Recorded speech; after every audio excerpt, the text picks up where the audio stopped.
Fak tahu, kan trailer Snow White kan baru je keluar dekat YouTube, TikTok, Facebook, semua media sosial. Lepas tu dekat komen ramai yang tentang movie ni. Diorang cakap watak utama dia tak sama dengan watak asal. So saya terfikirlah, why not Fakta buat video tajuk tu 10 filem yang dibenci atau kena kecam ke sebelum ditayang. Lepas tu bolehlah Fakta masukkan sekali cerita Snow White tu. Nanti Fakta masukkan sekali cerita ikan duyung yang alien tu, tahu Fakta? Sebelum Fakta mulakan video ini, memandangkan tajuk kali ini agak sensitif, Fakta nak jelaskan awal-awal, segala info yang dikongsikan bukanlah datang daripada Fakta sendiri, yang bersumberkan daripada cerita-cerita yang tersebar di media sosial, data-data dari pelbagai laman tertentu dan juga pengalaman sebenar daripada para pelakon yang terlibat. And I'm sorry about the film. I'm so sorry. That was like the worst production experience I've ever had. It made me hate life so much. Wow. Video ini bukan bertujuan untuk menilai atau menjatuhkan mana-mana pihak. Sebaliknya, hanya menyusun semula fakta-fakta yang pernah dilaporkan kepada umum. Kalau korang dah bersedia, jom kita melangkah masuk ke dalam wayang yang tidak berpenghuni. 10 filem yang dibenci sebelum ditayangkan. Sebelum tu, jangan lupa subscribe Fakta tau. Dan jangan lupa tekan loceng. 10. Dragon Ball. Fakta masih ingat lagi masa kecil dulu, setiap hari Sabtu dan Ahad tepat jam 9.30 pagi mesti dah terpacak depan TV. Namun pada tahun 2009, US telah membuat keputusan untuk mengadaptasikan anime Dragon Ball ini kepada live action.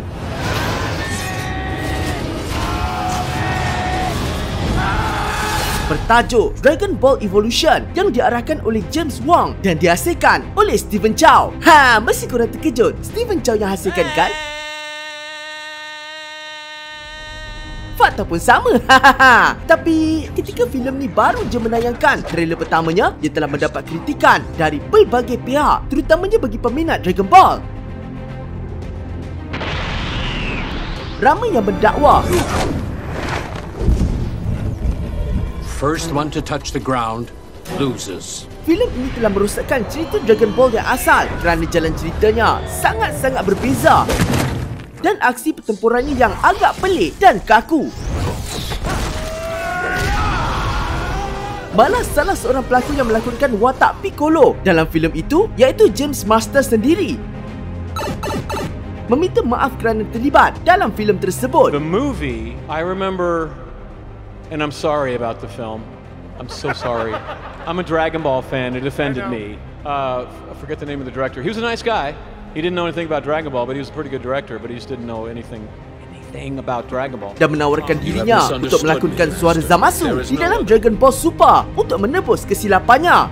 So, I went up to him when Super was coming out. I was like, Chris, can I please just have like 3 lines? Like I'll play the mailman or something. I just need to be redeemed from that horrible film. Kalau korang tengok, filem ini hanya mendapat rating 2.5/10 di IMDb dan 14% di Rotten Tomatoes. Sebab itulah hingga kini, ramai yang anggap Dragon Ball Evolution antara filem adaptasi anime paling teruk dalam sejarah.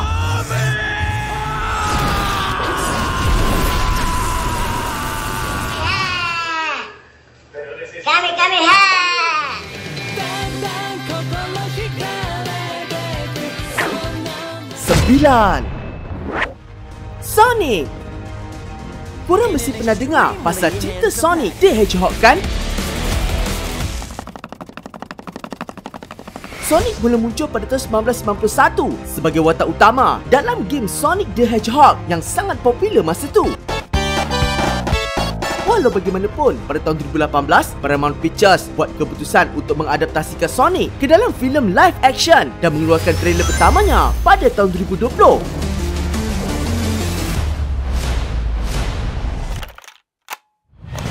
Tapi lepas je trailer tu ditayangkan, terus kena kritik satu dunia, terutamanya pasal reka bentuk muka Sonic yang pelik. muka ke apa tu?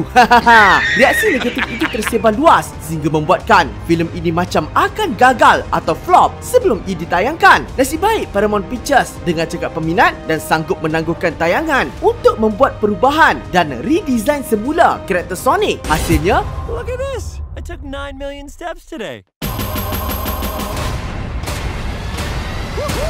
filem itu dapat sambutan yang jauh lebih baik lepas perubahan tu. Apa yang lawaknya? Insiden itu telah mewujudkan satu watak baru, iaitu Ugly Sonic, di mana watak ini pernah membuat kemunculan What? dalam filem Chip and Dale Rescue Rangers sebagai parody. Who I am. Not like last time when the internet got one look at my human teeth and burned the place down. Okay, let's see. Anyway, now my luck has shifted. I've been offered a new reality show where I do ride-alongs with the FBI. It's called Ugly Sonic, Uglier Crimes.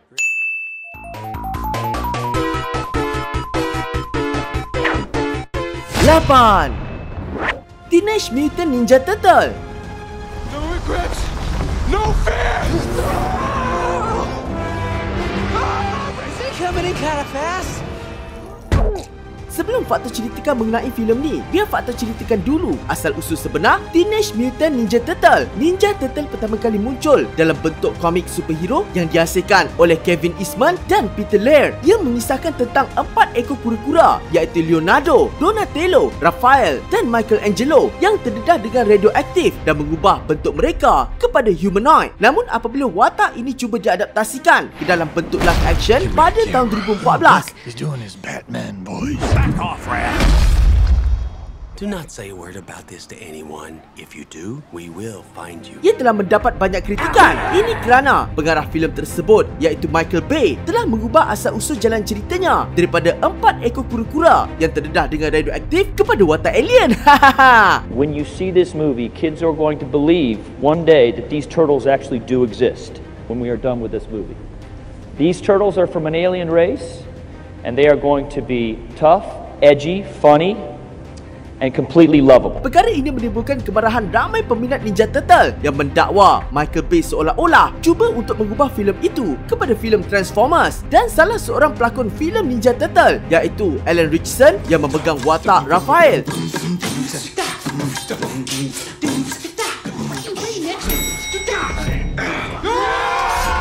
turut meluahkan rasa kecewanya dengan filem tersebut. That Teenage Mutant Ninja Turtles was like the worst production experience I've ever had. It made me hate life so much. Wow. Yeah, So I wanted to much. get into that because I hated life on that show. They were so bad to us. Kritikan daripada peminat Ninja Turtle ini telah membuatkan Michael Bay mengubah kembali origin Ninja Turtle yang dihasilkannya kepada yang asal. Malah dia turut menjelitkan insiden kritikan itu di akhir cerita. So they're aliens? No, they're reptiles.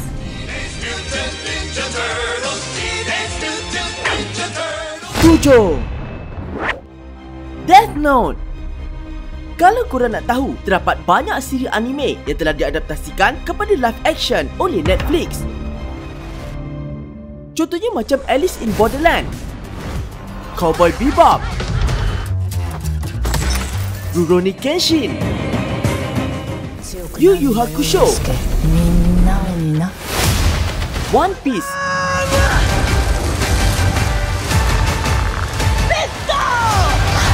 dan banyak lagi lah. Namun dalam banyak-banyak adaptasi ini, terdapat satu filem yang telah ditolak hampir seluruh dunia, terutamanya di kalangan peminat, iaitu filem Death Note.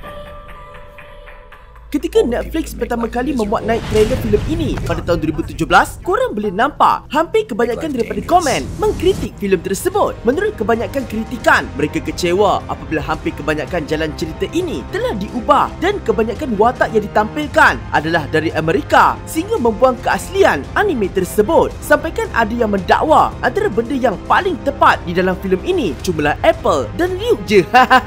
Apa yang mengejutkan ketika babak kemalangan kereta api ditampilkan di dalam filem ini, pihak editor dan pengarah telah menggunakan footage daripada kemalangan kereta api sebenar yang berlaku di Belgium, sehingga menimbulkan kemarahan operator kereta api dan mereka yang terselamat daripada tragedi itu. Sehingga kini pun, filem Death Note masih dianggap sebagai antara filem adaptasi paling teruk pernah dihasilkan Netflix dan mendapat rating yang sangat-sangat rendah di IMDb dan Rotten Tomatoes.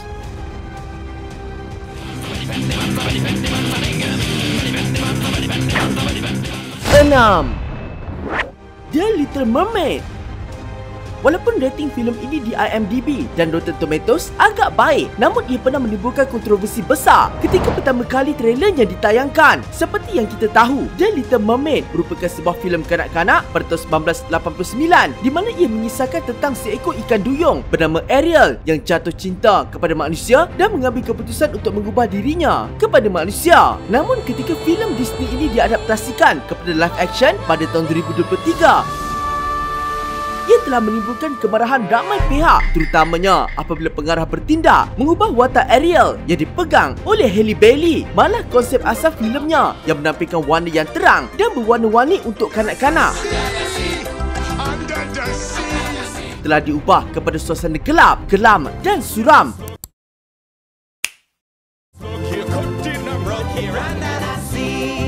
Ditambahkan pula reka bentuk haiwan yang cuba ditampilkan dalam bentuk yang lebih realistik, secara tidak langsung membuatkan ramai yang mendakwa cerita ini seolah-olah nightmare atau mimpi ngeri. Sampaikan ketika trailer filem ni keluar, ramai yang membantah dengan komen #NotMyAriel.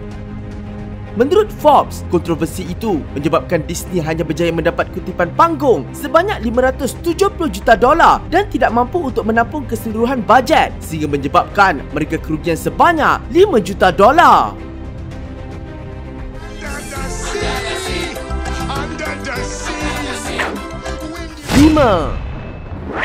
The Interview. Filem ini hampir menyebabkan peperangan berlaku. Pada tahun 2014, syarikat Columbia Pictures yang dimiliki oleh Sony telah bertindak menghasilkan sebuah filem aksi komedi shake Kim's hand with a fatal dose of poison. It is critical that you touch nothing. yang bertajuk The Interview. Filem ini mengisahkan tentang Dave. I'm Dave Skylark, iaitu pengacara untuk rancangan Skylark Tonight, dan Aaron, produser untuk rancangan tersebut, telah bekerjasama dengan FBI untuk berpura-pura menemu ramah Presiden Korea Utara Kim Jong-un. Good morning, Dave. Dalam misi untuk menghapuskan Presiden Korea Utara itu secara sembunyi. Namun apabila trailer filem ini dikeluarkan pada tahun 2014, ia secara tidak langsung telah mendapat perhatian Korea Utara yang marah dengan filem The Interview dan mengancam untuk berperang dengan US sekiranya filem itu dikeluarkan. Malah syarikat Sony juga telah digodam oleh kumpulan yang dipercayai dari Korea Utara di mana mereka telah membocorkan maklumat dari Sony seperti email dalaman, rekod pekerja dan beberapa filem Sony Pictures yang belum lagi dikeluarkan. Mereka turut mengancam akan menyerang mana-mana wayang yang menayangkan filem tersebut. Hal ini membuatkan Sony menangguhkan penyiaran filem itu secara besar-besaran dan hanya mengeluarkannya secara streaming sebelum ia dimuat turun secara haram dan tersebar di media sosial.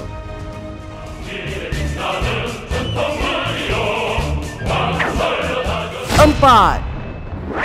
Ghostbuster. Ini merupakan cerita paling legend masa kecil-kecil dulu. Disebabkan genre yang rare, iaitu berkonsepkan supernatural dan berunsurkan komedi dalam masa yang singkat.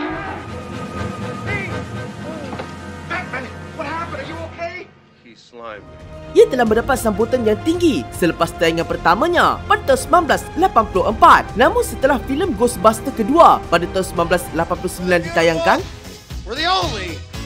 Ghostbusters. Langsung tiada sebarang petanda yang menunjukkan filem ini akan diteruskan. Sehinggalah 30 tahun kemudian muncul pula filem dengan judul yang sama bertajuk Ghostbuster pada tahun 2016. Tapi bila je trailer filem ni keluar? My name is Erin Gilbert, Doctor of Particle Physics.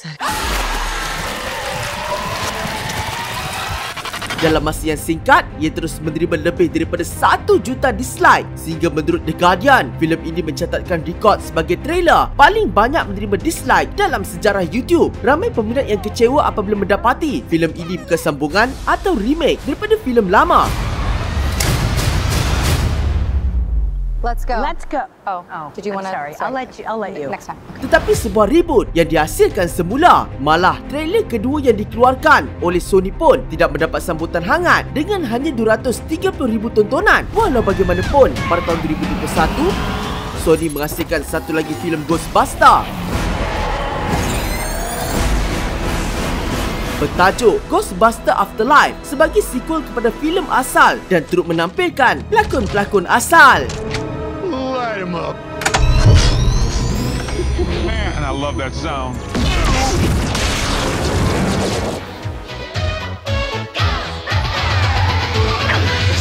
Tiga, Aquaman and the Lost Kingdom. Ketika filem Aquaman and the Lost Kingdom atau Aquaman 2 diumumkan, dunia digemparkan dengan kontroversi besar yang melibatkan salah seorang pelakon utama, Amber Heard, dan bekas suaminya, Johnny Depp pada tahun 2022. Korang pun mesti dah tahu isu apa. My dog stepped on a bee. My dog stepped on a bee. We went to the bed. Kontroversi yang berlaku antara mereka mencetuskan perpecahan pendapat di kalangan ramai. Ada yang menyokong Amber Heard dan ada juga yang memihak kepada Johnny Depp. Isu ini menyebabkan Johnny Depp dikeluarkan dari peranannya dalam filem Fantastic Beasts dan sebahagian penyokong yang berdesak Warner Bros untuk melakukan tindakan yang sama terhadap Amber Heard dalam Aquaman 2 supaya adil. Namun ketika Warner Bros mengeluarkan trailer pertama Aquaman 2 pada tahun 2023, banyak pihak terkejut kerana watak Amber Heard masih kekal walaupun hanya muncul selama 0.02 saat je.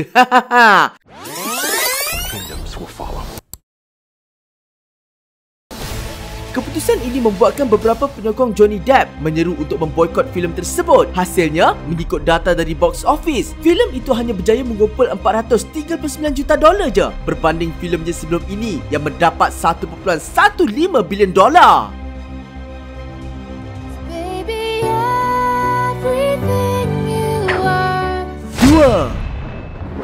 The Emoji.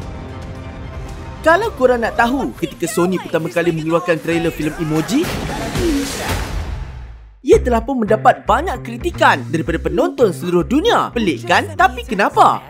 Mengikut pandangan ramai, filem ini seolah-olah cuba untuk menumpang populariti penggunaan emoji pada masa itu tanpa sebarang elemen tambahan. Ditambahkan pula, ramai yang mendakwa filem ini tidak mempunyai keaslian dan hanya meniru filem The Lego Movie, Wreck-It Ralph dan Inside Out. Tapi Fakta pernah tengok tahu filem ni? Bagi Fakta okey je. Sweetie, you're so handsome when you make that face. I think he's ready, Mel. Oh ya, kalau korang kenal Jordan Peele, dikatakan membuat keputusan untuk berhenti daripada berlakon setelah ditawarkan untuk menjadi pelakon suara sebagai emoji poop dalam filem ni. Yeah, I'm gonna work on the phone and I'm only 10. That's because I believe in you. Should we wash our hands? Pelakon suara poop ini kemudian digantikan oleh Sir Patrick Stewart. Dengan rating hanya 3.4/10 di IMDb dan 6% di Rotten Tomatoes, filem ini dianggap sebagai filem yang paling tidak disukai sepanjang zaman. High five, don't do it. Don't you do it. It's already been in there once. Namun pada tahun 2025, gelaran itu didakwa telah diambil alih oleh filem yang seterusnya.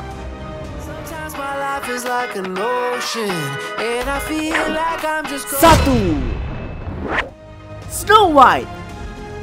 Filem ini merupakan antara filem paling viral dan kontroversi baru-baru ini. The Queen stole everything from all of us. We're gonna need your help. It's time to restore our kingdom. Sejak trailer pertama dikeluarkan, ia telah menerima lebih 2.2 juta dislike berbanding hanya 77,000 like, menjadikannya sebagai trailer filem yang paling tidak disukai dalam sejarah YouTube. Sebenarnya ada banyak sebab kenapa filem ini menerima begitu banyak kritikan dan salah satunya adalah kerana pelakon utama itu sendiri. Menurut laporan dari New York Post, Rachel Zegler yang memegang watak Snow White secara terbuka mengkritik watak putera raja dalam filem tersebut. There's a big focus on her love story with a guy who literally stalks her. Yeah. Weird. Ini menimbulkan kemarahan dalam kalangan peminat Snow White sehingga mencetuskan kempen untuk memboikot filem ini. Antara kritikan lain menurut komen adalah seperti Disney telah mengubah watak asal Snow White. Tambahan pula, penonton turut mempertikaikan kualiti CGI untuk watak lelaki kerdil dalam filem ini yang kelihatan pelik dan janggal. Pada awalnya, Disney sebenarnya mahu menggunakan pelakon lelaki kerdil sebenar. Namun, setelah menerima kritikan daripada pelakon Peter Dinklage dan kritikan daripada pihak-pihak lain, mereka membatalkan rancangan tersebut dan memilih untuk menggunakan CGI. Malah, filem ini turut dibandingkan dengan filem Minecraft.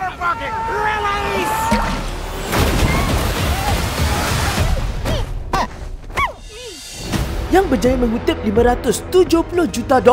Jauh meninggalkan filem Snow White yang hanya berjaya mengutip $183 juta. Walaupun ditayangkan sebulan lebih awal, sampaikan bila viral je video Rachel Zegler menonton filemnya sendiri di wayang. Ramai yang mendakwa filem itu tidak mendapat sambutan kerana wayang tersebut kelihatan kosong berdasarkan video yang dikongsi oleh pelakon itu.